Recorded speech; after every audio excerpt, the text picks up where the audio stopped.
What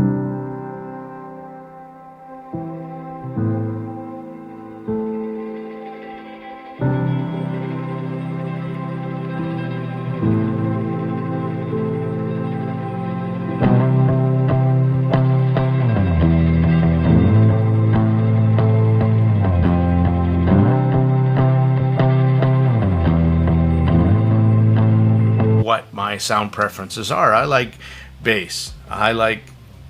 And if it can have quantity and quality, yeah, I'm rocking it. Especially mid bass. I like the slam over the sub bass rumble. I like my mids super clean. Not a big fan of overly colored, overly thick, overly warm mids. Not a big fan of that. And highs that are very sweet and seem to be able to keep up without ever being overbearing or in your face. So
hello, welcome back to my bedroom. Today I'm going to be talking about the Binary Acoustics Dynaquattro. Now, I'm going to do this video a little faster just because I have a whole lot to talk about. Tell you straight off the bat that I love this IM. Now, I don't think too many IMs get it right. I don't think too many IMs get it this right. You guys remember a Pen-On Quattro where it had 4 dynamic drivers in it as well? And I didn't really like it. This is everything that I was hoping that was going to be and more. So let's talk about a bunch of things that I like about this before I even get into sound impressions and some comparisons for you. I love the bass. And I'll talk about why that is kind of coming up into the configuration of why this makes it a little bit special. I will say that this Dynaquattro, can I call it the DQ? Now, just so you guys know, every time I say that, I think of a fast food restaurant here in Canada called Dairy Queen. So, but it's easier to say DQ, okay? The DQ, the Dynaquattro, is for me just pure musical enjoyment. That's how I would describe it. I want to talk fitment for a second. This is funny because when this one came available and I asked if I could get it from HiFiGo, thank you, I was a little worried. The Chopin was probably the worst fitting shell shape design that I've ever seen. I'm happy to report that the Dynaquattro, with its shell shape and design, and if you haven't seen any of my videos before, I do talk about not just nozzle, but the overall shell and the angle of the nozzle as well. Binary Acoustics did it so right for me. This is a medium large shell, but they are incredibly comfortable. The way that they've angled back the nozzle, so for fitment wise,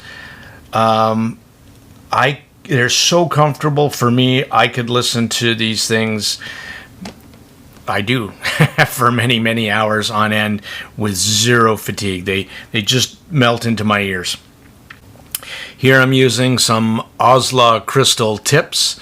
And together with that was fantastic. Back to more gushing about this IAM. Let's talk about vocals.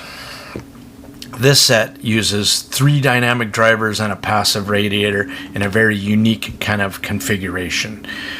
But listening to IAMs with dynamic drivers for mids, oh my, there is something special about it. It's an organic nature, and for me, once I hit my preferred sources, the tonality of vocals, both male and female, and everything in between, was pitch perfect. Absolutely killed it. Loved it.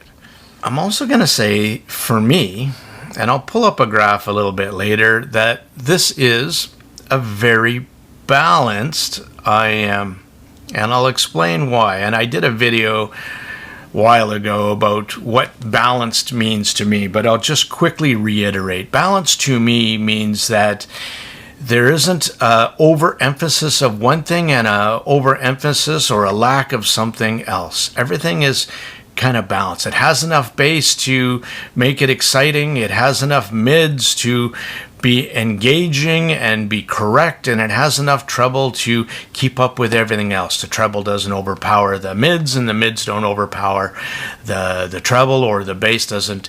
Everyone is happy together in the frequency response. That's, to me, a balanced IAM, and the Dynaquattro does that very well.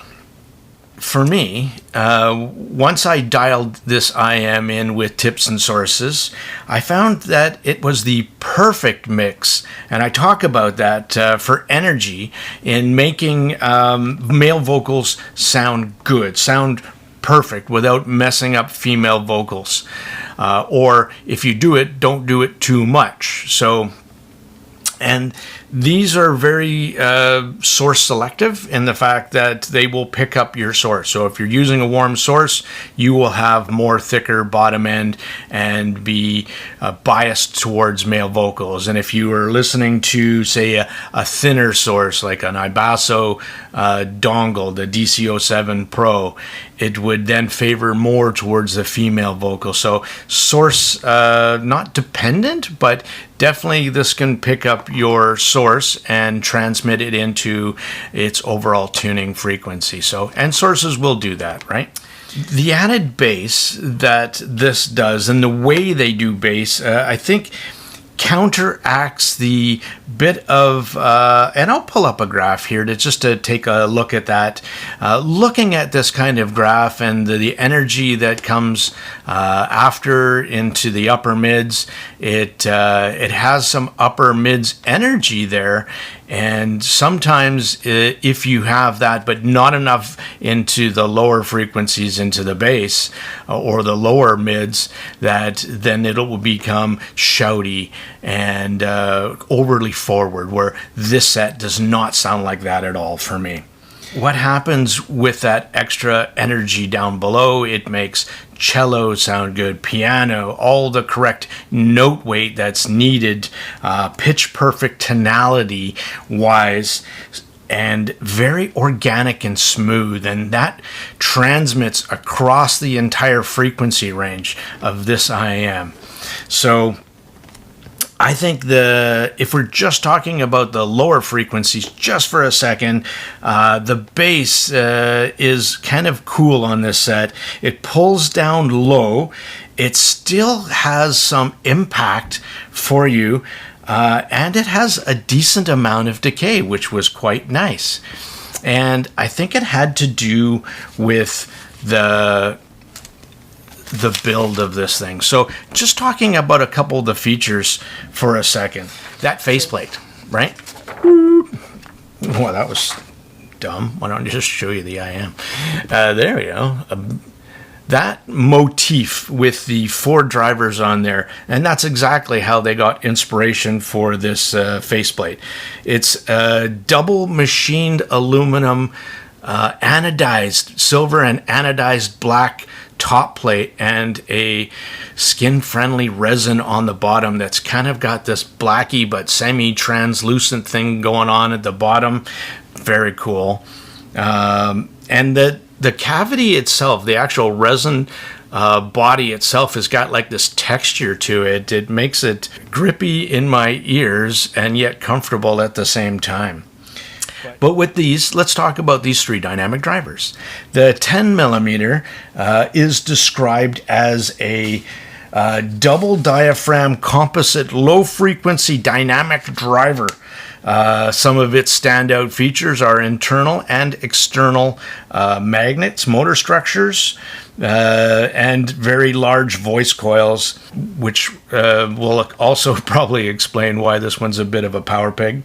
It's a titanium plated silicone dome dynamic driver.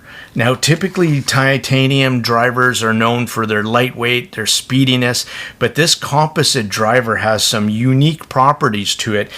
And then what Binary Acoustics has done is they've used a passive radiator in a way done differently. Some companies use it, it was developed in home and pro audio to control cone movement and also to increase output, right? Cheater woofer that doesn't actually have any power going to it. I think in this particular case, it's stacked on top of the dynamic driver, and I think it's used more to do with the tuning and dampening control of this 10 millimeter to give it its unique organicness that comes through in its presentation. Quite unique, quite lovely. I like it a lot. Talking about that 8 millimeter, now responsible for probably 80% of the tuning. Because the 10 millimeter, it's doing its thing only and crossed over in a way where it is rolled off into the mids, and the mids are now crossed over where it's crossed over higher. So it's not doing the low pass. So it's not doing subwoofer frequencies, and it's not doing high frequencies. Its job is the mid-range. You have one job. It does it oh so well. Man, oh man, do I love the sound of dynamic driver mids. Again, I'm going to use that word, organic, natural. It just comes across that way. An effortless reproduction. Now, dynamic drivers are also flawed in the way they, shape music and the way the cone vibrates, and at the edges it produces distortion. But it's going back to vinyl, right? There's some artifacting and stuff going on in there, but damn does it sound good. There's a reason people gravitate towards vinyl, towards tubes, toward analogness, right? Yeah, I mean, there's a reason for it, and it really works in this tuning quite well. This is also a metal dome driver. So here they describe this one as a cement textureless diaphragm driver with a ceramic metal dome diaphragm. So again, kind of interesting choice. I haven't seen that before in another IM.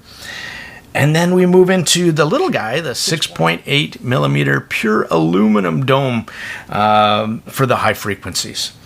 Again, a good choice in my opinion, because typically, again, metal dome drivers are lighter and they respond faster, and it'd be better for higher frequencies. That's why I think that bass driver was so unique, to use some kind of composite metal dome, but then dampen it and control it. So that was kind of unique. Anyway, that was a little bit about some of the tech. Some of the other things I would like to point out on the Dynaquattro, they also use a mixing cavity. So inside of this shell, it looks like they've done it in a way, now they call it a mixing cavity, but what it kind of looks like to me is the way that it's a 3D printed design inside of this shell. And what it's doing is basically time alignment. It's making sure that the sound from the bass, the sound from the mids, and the sound from the highs all get to your ears at the same time. That's kind of important. Otherwise, you'd have some kind of echoey or delay effect in that. There's actually a brilliant little... You see that bottom one right there, where there's actually a vent there, and inside of this there is a pressure relief system. So actually what happens, you get no pressure buildup, or I don't get any pressure buildup, and I don't get any driver flex. So kind of brilliant how they actually do it. There's a tube that goes from the nozzle, and it allows to bypass some of the pressure inside of your ear canal and actually vent it out through the top. So brilliantly done, Binary Acoustics. Well done, and so well sneakily hidden. If you didn't know, you wouldn't see it. It's very cool. So no pressure buildup, no driver flex. You can wear it for tons of time and be very fatigue free. All those are very welcome in my opinion. That's enough about let's get back into sound. And that's what I'm chomping at the bit for. Describe this IM with music. I think that's the best way, and how it made me feel emotionally wise, right? Now, I tried this with a bunch of sources, just so you guys know. Of course, the Can N3 Ultra, the Onyx DAP. I love this DAP. And the couple, the warmer dongle, and a very neutral kind of bright dongle as well. I liked it on all of them. I liked it the most on the Onyx DAP that has a slight V. It does fantastic in the bottom end, and very clean mids, and very nice sparkly top end. I actually liked it on pretty much everything I tried it on, so it's not really source specific, I would say, but again, you'll be able to sculpt your sound with your sources as well. So and that really affected one thing in particular, and that had to do with female vocals. The warmer sources kind of added a little bit in there to where female vocals were still sounding fantastic, but they could use a little bit more air on that. So let's go into some track impressions. Adrift in Ether by Jock Beaving. So I encourage you to add this track to your test tracks. Piano tonality, piano weight, but mostly because you can hear if it's played back correctly. the strings on the piano with the secondary mics. So in a piano you have your keys and then you have the strings in behind the piano. Well, he has a mic in behind that, and you can pick up the nuances and the details. And if you haven't heard this track, it's quite revealing. And if you never knew what that sound was, listen to this track. The Dynaquattro nails it. Clear Cadillac by Malia. So this is the lady that also sings with Yellow, little EDM, but she also does, her vocals are fantastic. When I talk about a balanced IM and how I think a song should be played back, well, the Dynaquattro does it. It's a bassy song. It has mesmerizing vocals and twinkly treble details. And it's all played back where the bass is very present.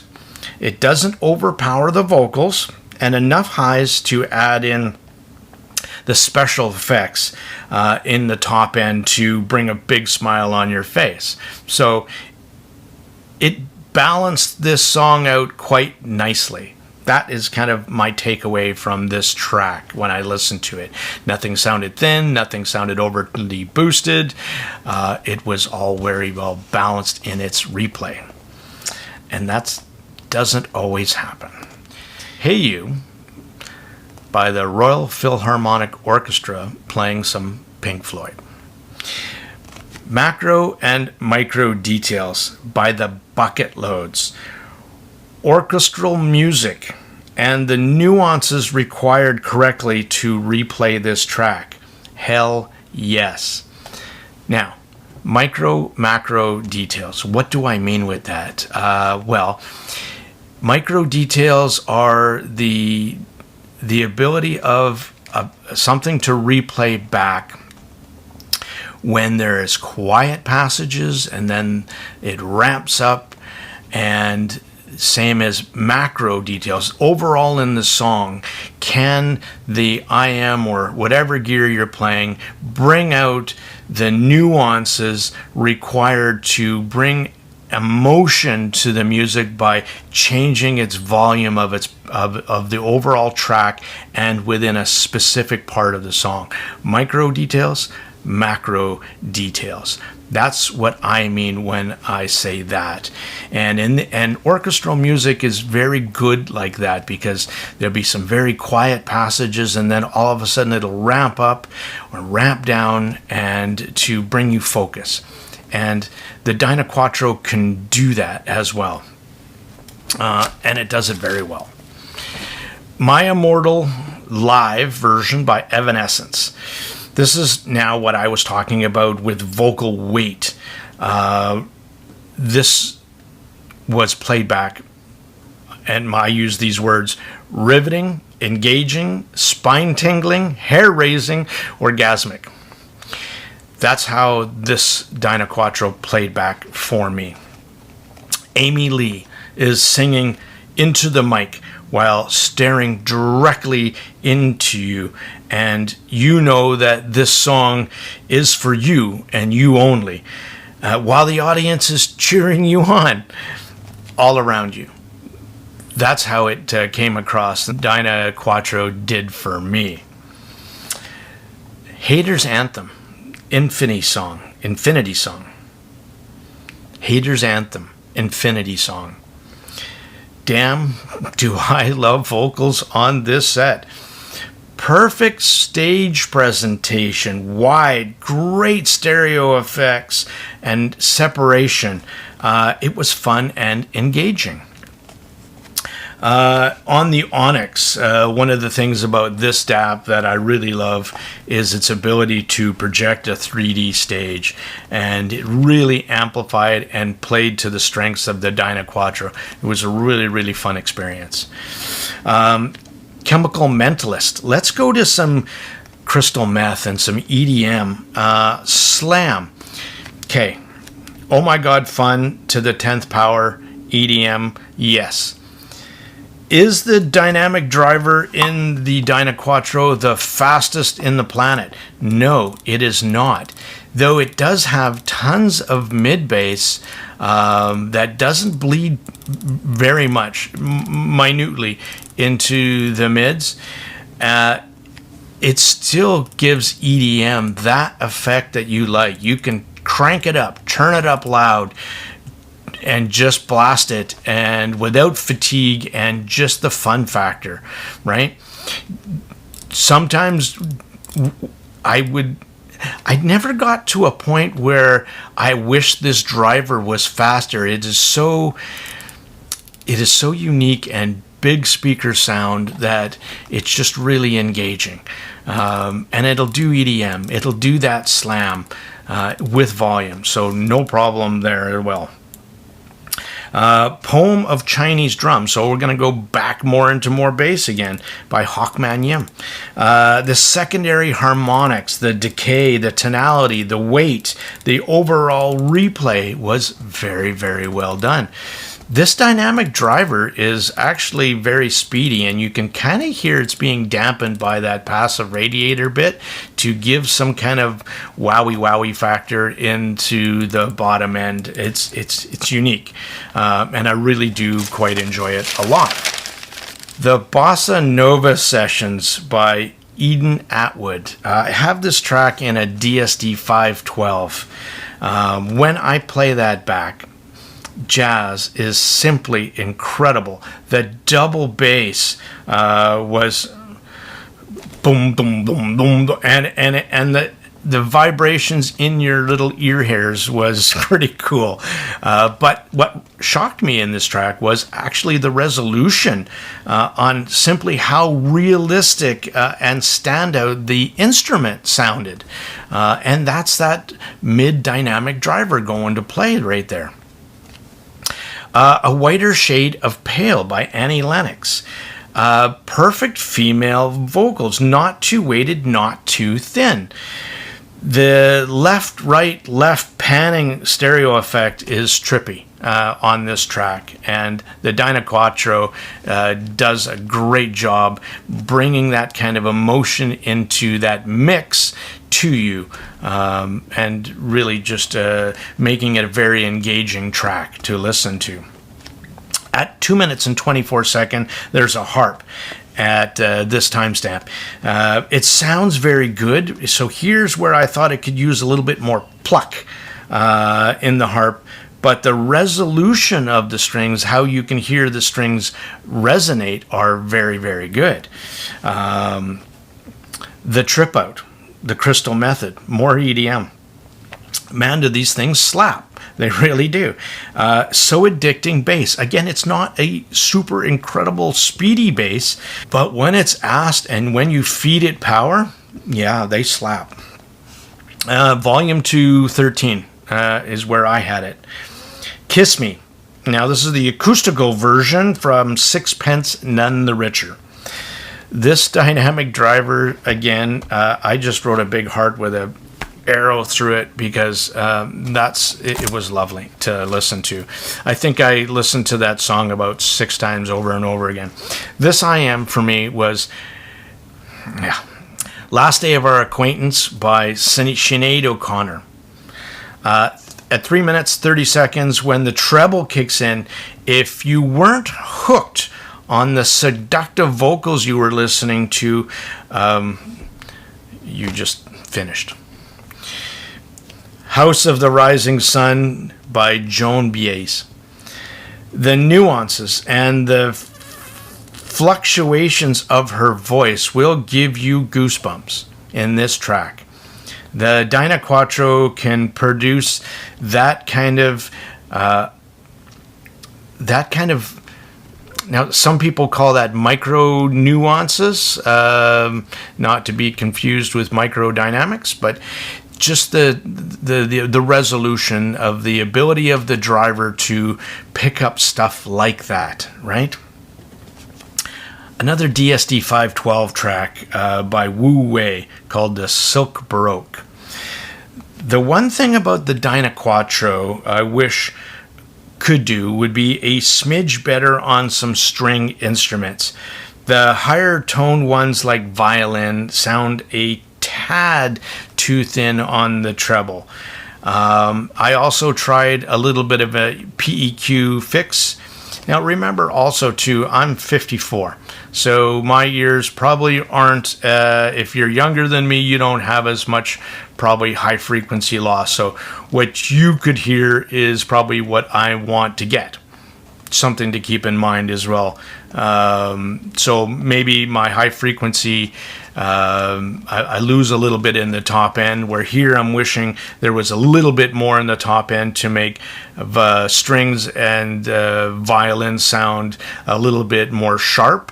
But that's what you could be hearing and what I'm missing, or I need a little bit of an EQ to get to there, to my happy place.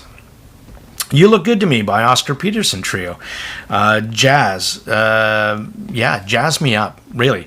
Fantastic. The piano, the double bass makes your ear hairs tingle again. And the timbre of the instruments is simply wonderful. I would call this one of the best IMs for jazz as well. I think if we're talking genres, EDM, jazz, rock, right? Playing it loud, like all those instruments are doing it.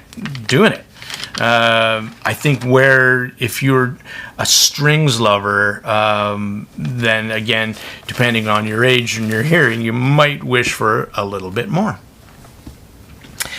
I want to do some comparisons as well to some of my favorites. The nice HCK Himalaya single dynamic driver, gorgeous IM. Just as a disclaimer, I'm using mine with Simgot's brass nozzles with the red ring, and Divinis wide tip bore tips to reduce some of the bass and bring up the mid bass. The Dynaquattro, in comparison, plays back more organically, slightly warmer than this with this tuning comparison, right? Bass has better weight and overall sounds more balanced and smooth over the Himalaya. Now another one that I really love, this one is a hybrid, and this is from Shanling. It's called the ME600s. A gorgeous little IM here too, pretty funky. The ME600, now I'm using the black nozzle because they have different tuning nozzles as well, and I'm using a pen-on lacquer tip as well. So this one will play slightly warmer than the Dynaquattro. It is not as clean in the mids, and bass is slightly punchier with a faster decay on this one. Not as mid-forward, but there is better treble extension with the ME600. And that's because the balanced armatures, and they're using one directly into the nozzle as well. I gotta say, this is way easier to drive, something that I noticed about the Dynaquattro. The ME600, though, stage-wise, does do something special. That was one of its standout features, is it has a very large and 3D soundstage. So that was better presentation than the Dynaquattro. See, this one is the most expensive. This is $349. The Himalaya was $329. And the last one I want to compare with is the Juz Ear 61T Butterfly. Okay, so I absolutely adore this set. Okay, the 61T for me, here's the graph, and the entire way up until about past 1K is virtually the same. But here's where graphs don't tell you anything about the sound. The 61T hits so much harder. The Dynaquattro doesn't have the same quality of impact. The 61T sounds more vocal forward, And again, a little bit strangely in the fact that the 61T does sound actually a little bit more vocal forward, less of an organic nature, more exciting energy with more treble energy. And the graph doesn't show that either in this. Listening to Life Goes On by Ezra Collective, a little bit of jazz. 61T plays back differently, less of an organic chill set, maybe a let's get this party started kind of replay. Female vocals are better on the 61T, and instrumental comes through cleaner, but here's the difference, not as smooth and not as effortlessly done. So the two do sound quite different. The DQ is the one to pick up for super long, fatigue-free sessions when you just want to replay the music and get lost in the session. Bass is more rounded on the Dynaquattro for those who prefer that kind of replay. Not everybody likes speedy, fast, punch you in the face, mid-bass kind of sound.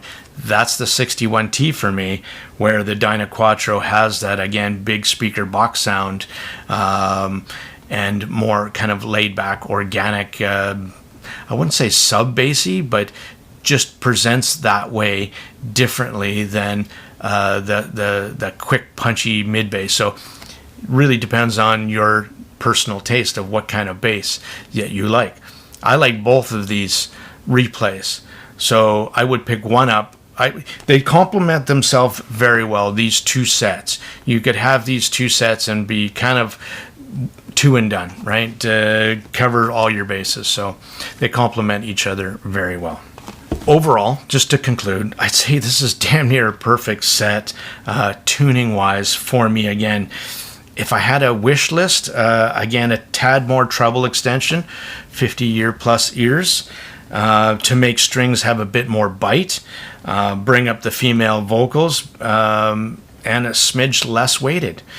The slight with a slight EQ, it's the chef's kiss for me, and I do prefer female vocals over male vocals, so that's also some of my bias coming into play as well too, right? I will say these bad boys are power pigs. So this is a set that you are going to want to have some power in reserve. This is a set that you're not going to want to replay off a 100 milliwatt dongle. It's just not going to bring you to a happy place, and you're not going to get the same impressions that I got. I have sources that have quite a bit of power.